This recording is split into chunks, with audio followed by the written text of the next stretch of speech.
Well,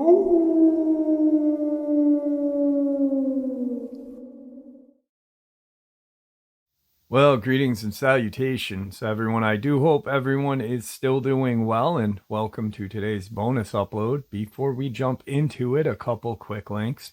As many of you know, I rely on Patreon, PayPal, channel membership, and the merch to help the channel to continue to grow and go. Links to Patreon, PayPal, and channel membership is in the description below. Merch displayed directly under the video.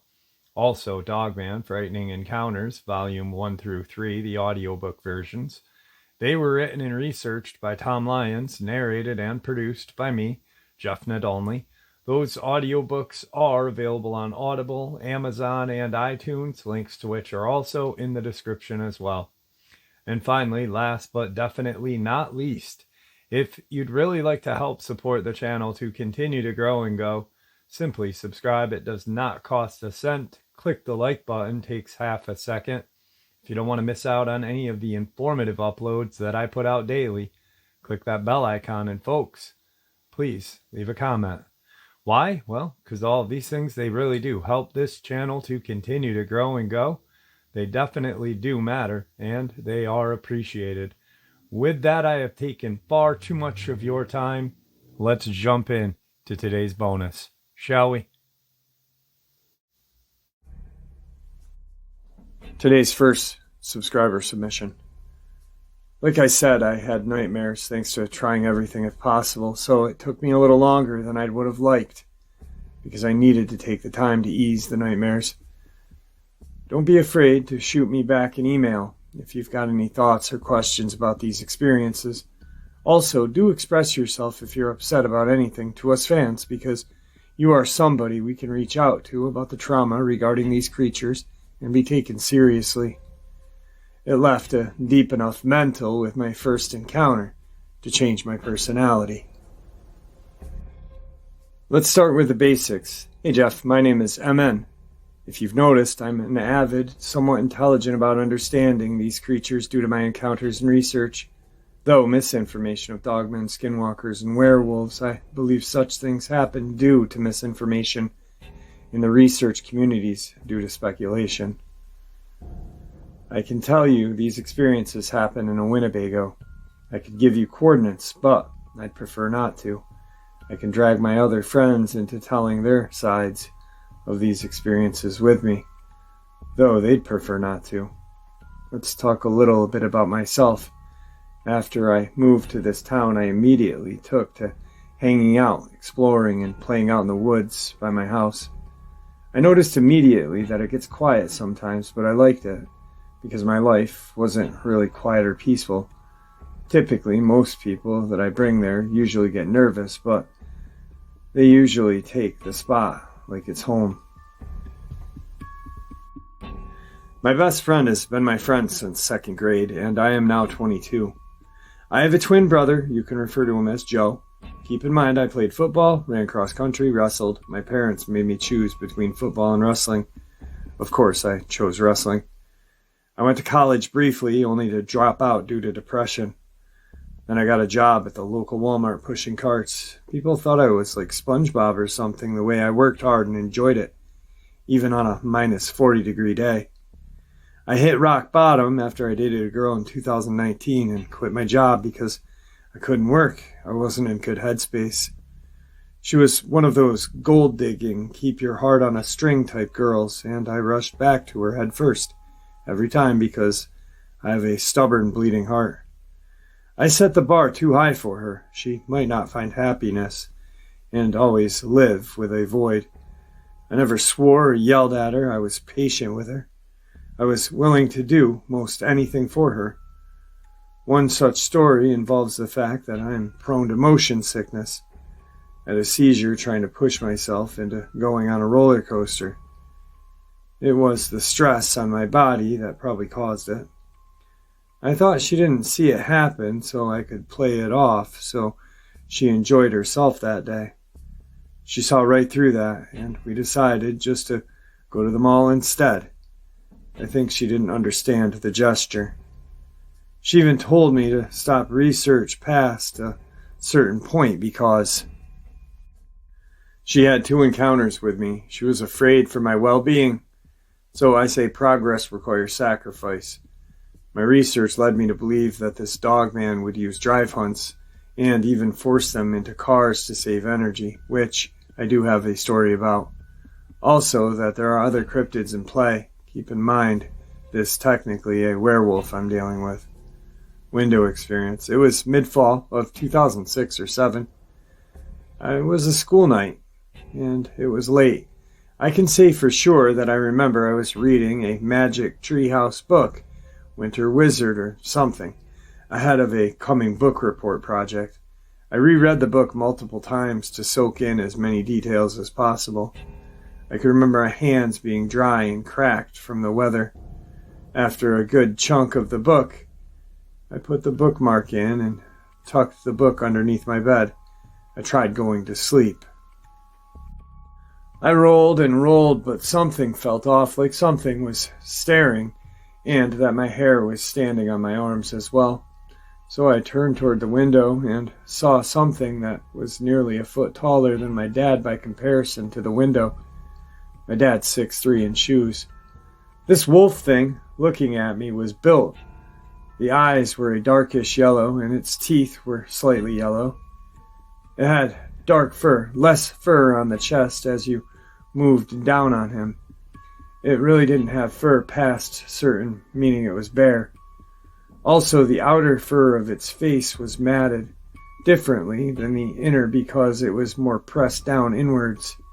When I say it was built, he had shoulders, forearms, chest. He slightly flashed his teeth. It moved its hand in a certain way. I couldn't escape its gaze or stop looking at its teeth for about 2 minutes. I didn't understand what this thing meant with the hand movement. I just knew it wanted me to go outside. I was paralyzed, shaking with fear. I slowly pulled the covers over my head, crying silently. My mind raced. Should I run or should I just stay put? Within 2 minutes I built the courage after what felt like forever and ran to my parents' room screaming and crying bloody murder. I didn't dare look back at the window. By the time my mom and dad and myself checked out the window, it was gone. After that, nightmares of being chased by wolves and being ripped apart alive with actual pain in the dream. I realized later that it was the hand gesture meant come here. I can't help by wondering about 2 things. What would have happened if I went outside? And 2, why bother the way he did when he could have easily punched his way through the window and killed everyone with ease, only to try to get me the way he did. 2015, summer of. I was a coming sophomore, so was my brother and my friend. We were out with 2 guys who were incoming freshmen. It was midsummer. It was midday and hot as crap. Everyone was sweating profusely. The bugs weren't biting us where we were at, but my friend, twin, and I always knew about this place that looked like a pond but never went down till that day. We were out fishing at the creek that is close to it. There's actually a trail off the other side of the creek that leads you there.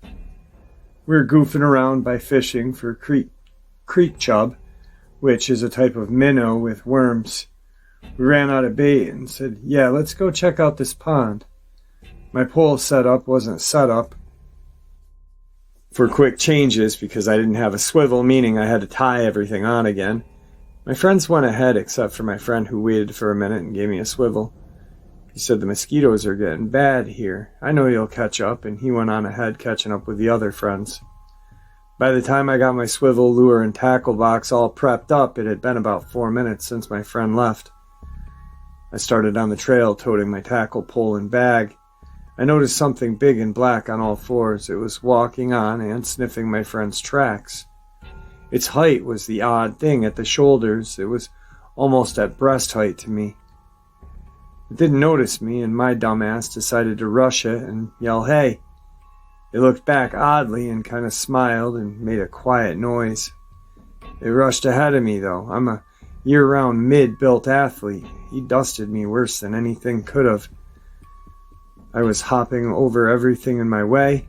I managed to turn on the trail and book it to the clearing right in front of the pond.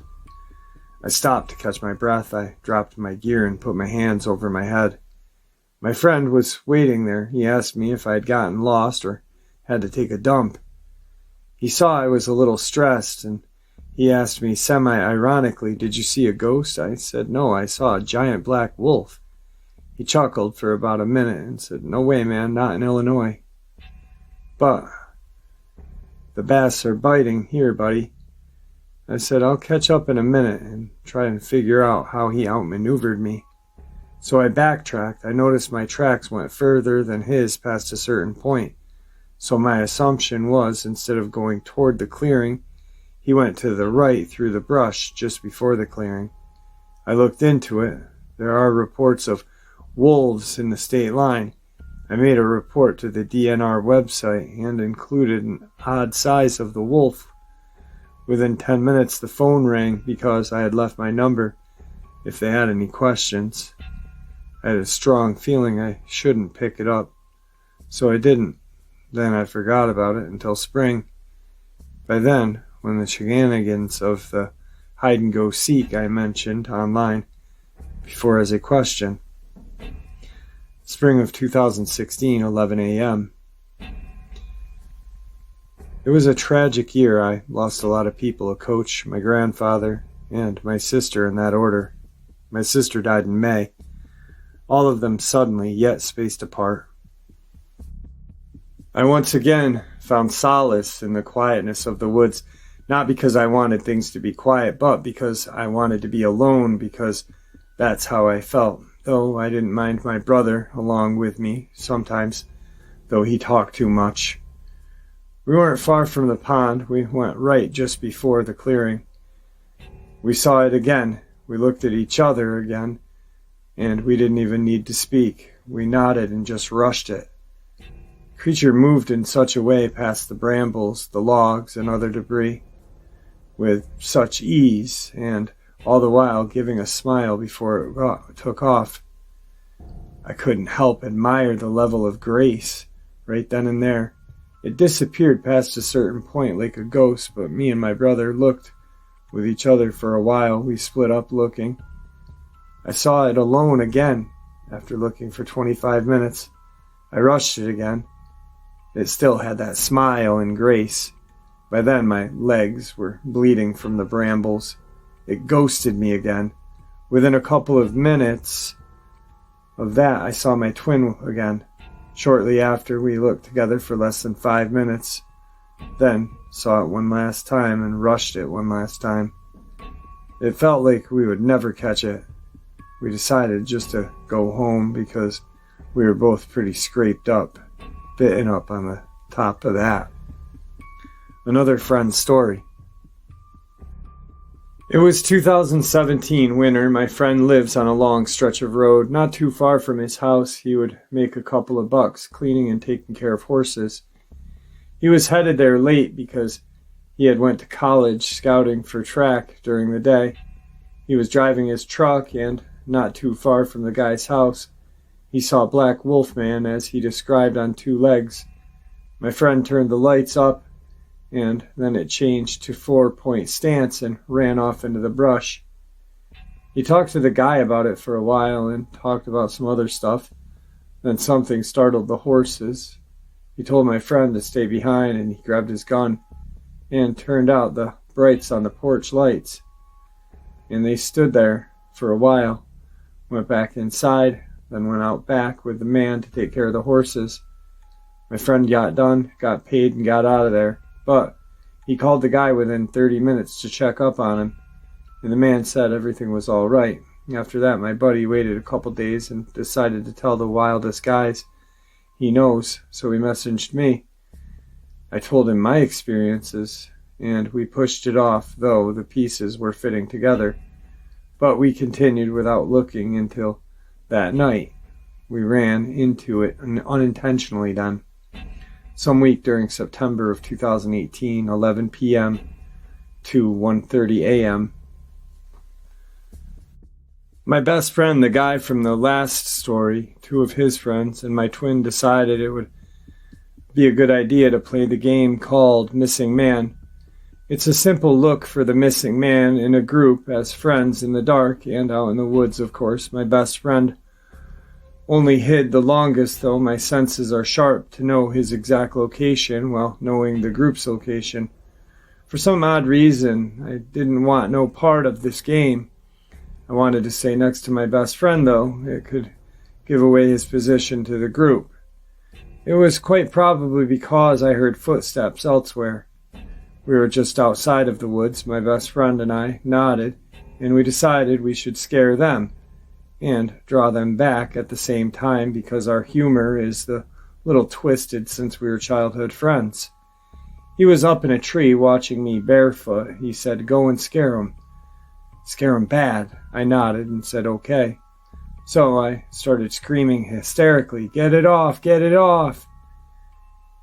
You would have thought somebody lit me on fire. I got a kick out of it. He got a kick out of it. They came running back, saying and asking, "What's going on?" I told them I just did it to mess with them. My brother and the two others pushed me to the ground and started roughhousing with me, calling me a a-hole. We started talking about what we were going to do for the next 5 minutes. That's when something interesting happened. They screamed loud enough you could feel it in your chest and your ears hurt just a little. It sounded like a guttural high pitch, just to imagine the sound of a old horror movie woman screaming mixed with a pig that lasted for about 30 seconds. We legged it to my house. My best friend, he's a skeptic, but won't talk about what happened after that night because we all dove into the topic after the horse farm, though. I was neck deep compared to them. They explained something was following them from the distance while they were looking for my best friend. We decided that that's messed, so let's do something else. So, went Blood's Point, the most haunted road in Illinois. It didn't go any smoother at Blood Point, so decided McDonald's they wanted to hear my theories on it. I didn't state anything than what I already definitely knew, such as there are different types and that they jump real far. After that, they dropped my twin, my best friend, and I off, but they had to come back because my twin forgot his phone in their car. Sure enough, they saw it running through the park towards the no trespassing sign property. Last week of September of that year was interesting, working at Wally World due to the scuffle of people trying to buy last-minute stuff on the weekends. Also, we went looking for it with 5 friends plus my brother. It's just 'cause we were bored. It was drizzling and cold enough for a sweatshirt. It quickly started tailing us as soon as we entered the woods. It came from the side, from the firing range, no trespassing zone. I told them right away that we were being followed. We went toward the highway and the neighborhood fork instead of going straight. We went left on the trail that leads towards the other neighborhood. By the time we were halfway down that trail, we were getting rocks pelted at us. Just before the fork that leads to the island in the corn, I can see these rocks are bigger than my fist. Also, they come from up and over the tree line. My friend with the horse farm story nearly got a huge one straight to the head, but it went over less than a couple of feet. This situation had a different type of air to it. We all decided to keep moving to avoid being pelted. There was a moment that I knew something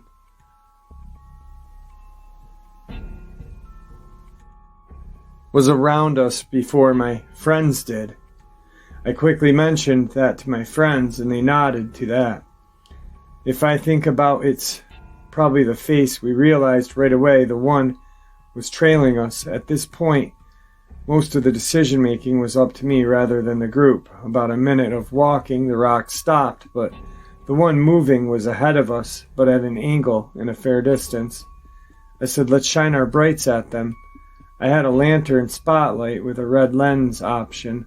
That's about 1200 lumens, and a 2500 lumens hand flashlight. Both are rechargeable, but it's the flashlight that is dangerous because of the settings on it. I took the 2500 and toggled the settings to flash, which is rapid enough to consider a seizure risk. It cut off at an angle but back the other way, away from us. We kept walking to get to the end of the trail by the neighborhood. When we got there, we were trying to spot what was throwing rocks at us. My friends were panicking just a little bit, but they knew I was calm, so I told them we can cut through the neighborhood to my neighborhood. It'll take longer, or we can cut back and it'll be quicker. Two of my friends were girls. One of them really had to pee, so I said, me and my twin can stay back while you guys go to the Walmart there. She didn't like that one bit because she was concerned. The one cut ahead of us went behind the tree line on the left. She said, Mike, Joe, you realize there are at least two of those things. I responded with a chuckle. There's probably more than that. So we decided to cut back through while shaking a leg to get back because the neighborhood route would be just a little longer. Everyone was huddled, but we shook a leg, but not quite running or jogging pace. The horse guy was screaming the Star-Spangled Banner. The girls were trying to hold on to me. It's one thing that irritates me. I don't like that attention from a girl that's got a boyfriend because I feel like a bad guy. So I told them to move ahead of the group while I trail the group. It was a couple of minutes past the tree line. There was a break in the tree line. But we stopped so I can think clearly and come up with a plan. I said, let's stop, turn off the lights, and be quiet. The group interrupted with protest. My twin said, he's right. Your plan is to shine it when it gets close to us to scare it off and even get a better look at it. Correct. If flash its eyes off guard, we can book it. We waited. They almost started panic again. I told them, shut up and huddle up. I grabbed the 2500 hand flashlight. We waited and listened. It was creeping up at us. I waited until it was about 50 yards away, and I flashed it. We saw it briefly. I noted the eye shine was yellow. The ears were pointed. It was on two legs, but it reacted quickly. It literally just yeeted its whole body sideways from the far side of the trail past the other side of cover, away from the light. I said, all right, let's go quick. So we picked up the pace to a jog, and I toggled the flashlight setting and kept it pointed behind and to the side of us and moved to the back of the group. We got out and decided to keep the pace to my house. We let the girl use the bathroom and went to Walmart because we were bored. I told everyone I'll scout for tracks early the next morning because they wondered this situation was different than the other encounters and our basic understanding of these creatures for three of us. Late as I ate some food, had coffee, and was out the door by 6:30. I followed our path from last night and noticed the classic Dogman tracks. What's worth noting is the stride length between each is a dead giveaway. I went behind the tree line and started looking. I was a little shook by the tracks, 3 different sizes, a big one a little bit smaller, and one was the size of a child's. They were Bigfoot tracks. So I sat down and crossed my legs and mulled it over. They weren't aiming for the Dogman with the rocks because they were barely missing us. The Dogman cut across to the tree line to where the Bigfoot was at with the tracks, but was good enough distance away, the tracks, to imply it was ahead of them. Obviously, they didn't fight each other. We would have heard that, saw it, and wouldn't forget it. So I deduced the Dogman was trying to keep pace with us from them, which is odd, not a character for a Dogman. So I plucked some hair from my beard and decided to scuff my prints and leave. I told my friends and twin later, and they knew enough to think this was odd too. Researched at the Forest Preserve, I found Dogman prints along the creek and the smaller Bigfoot prints ahead of the Dogman's.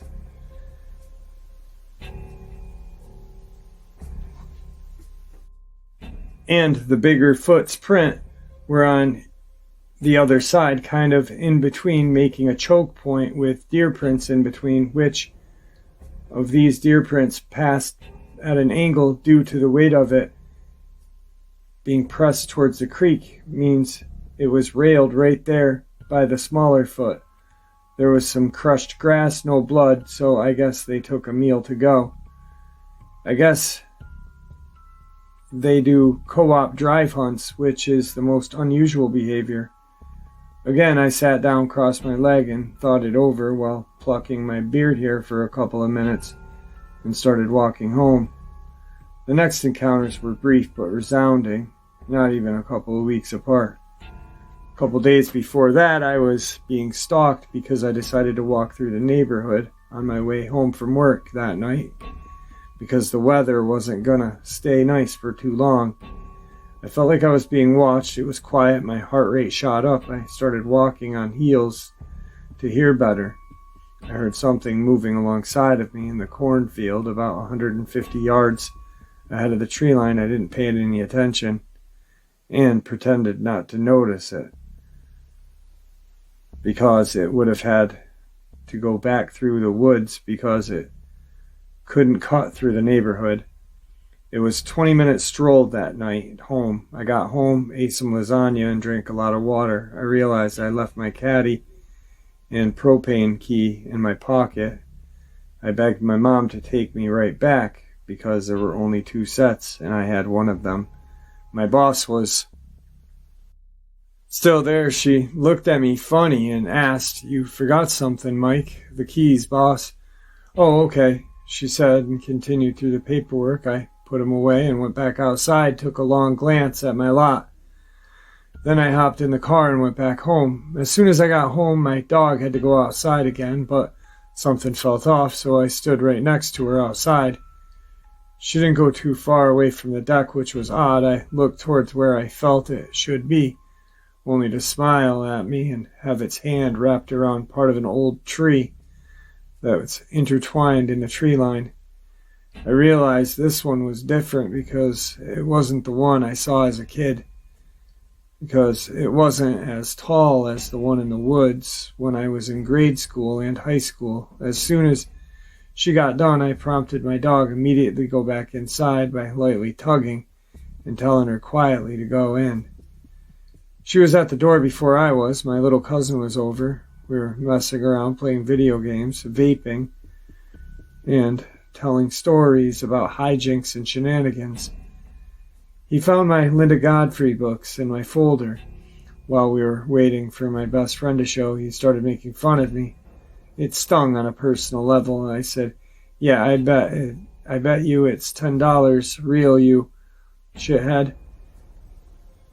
He kind of drooped his head. He knew better to bet on me because it's free money for me, because I made a couple $100 in high school betting and hustling Mountain Dew Baja Blast in cans over 4 years.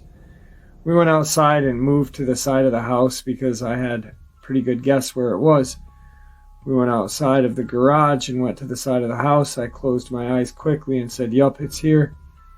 I pointed to the fence. He saw it. It was ducking in and out of cover, though his shoulder was exposed and its hand was wrapped on the fence. That one smiled at us as well.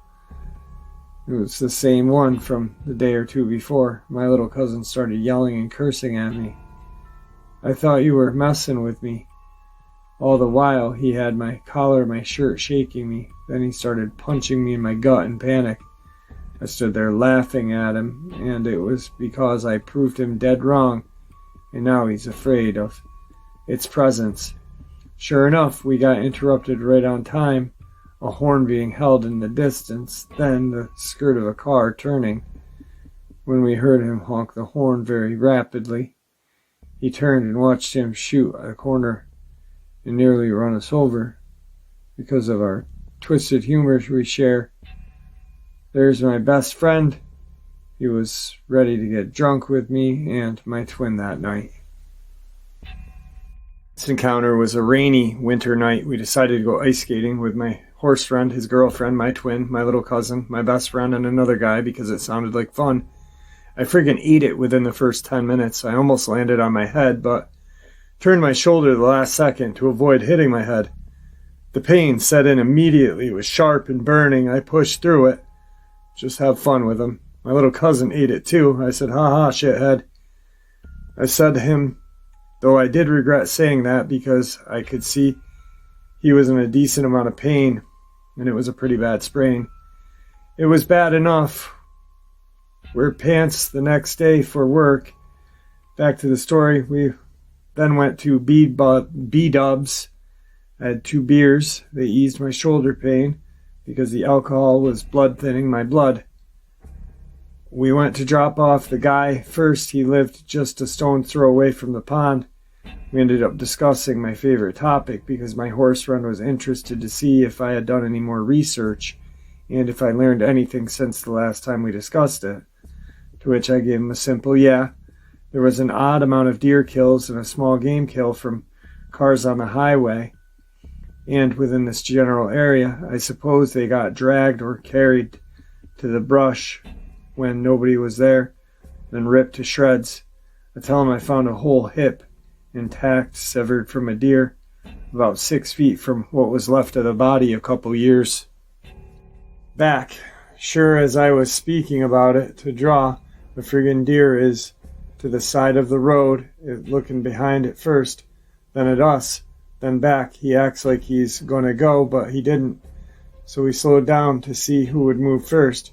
He just stood there, so we gunned it. Sure enough, he looked back behind him, and then he gunned it. My friend swerved hard enough for the tires to squeal. We all screamed. Me and my little cousin looked back to see it on all fours on the right, only for a couple of seconds, just to get out of view, thanks to the fact that we were still moving.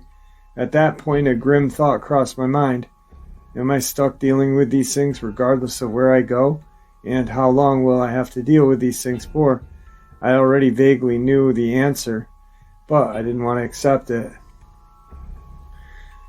The next encounter only reinforced it. Spring 2019, I started dating a girl I met in high school.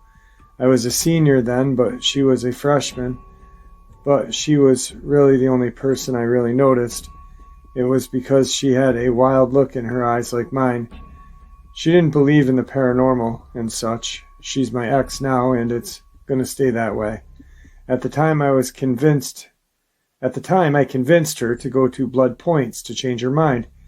I started praying when I got there, please don't let there be a Dogman, over and over again. As we got there, our phones and some type of interference. Hers shut off entirely. Being a brand new phone was strange, while my screen was stuck. I noted the temp dropped significantly, and my side of the windshield was fogged. I was almost relieved until I felt something behind my eyes kind of helps point out where they are, only as long as I practice looking for them. We were looking on our side road. I had mine, she had hers. The smell of skunk and carrion became very heavy in the air. Sure enough, it was my side of the road. I saw the tail and the ears. It just moved from the brambles apart and darted in. Luckily, she missed it, but she saw the look before the Six Flags when I tried to play it off, having a seizure just for her. She started shaking me, and what did you see? I just laughed. Oh, it's nothing. Bullcrap, she said. I laughed more and told her, wait till we get out of here and I'll tell you. We pulled into a gas station in Cherry Valley. She said, all right, spit it out. I replied, I don't dip anymore. Remember? Ha ha ha, funny. Now, what did you see? You noticed that terrible smell back on the road? She said, yes, I did.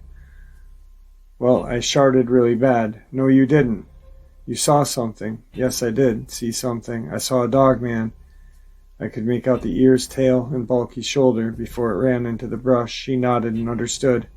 She said the phones were enough to convince me, plus the temp drop of 10 degrees in the car. Oh, you noticed that too? I just saw it. And turned off the headlights, and smiled at her.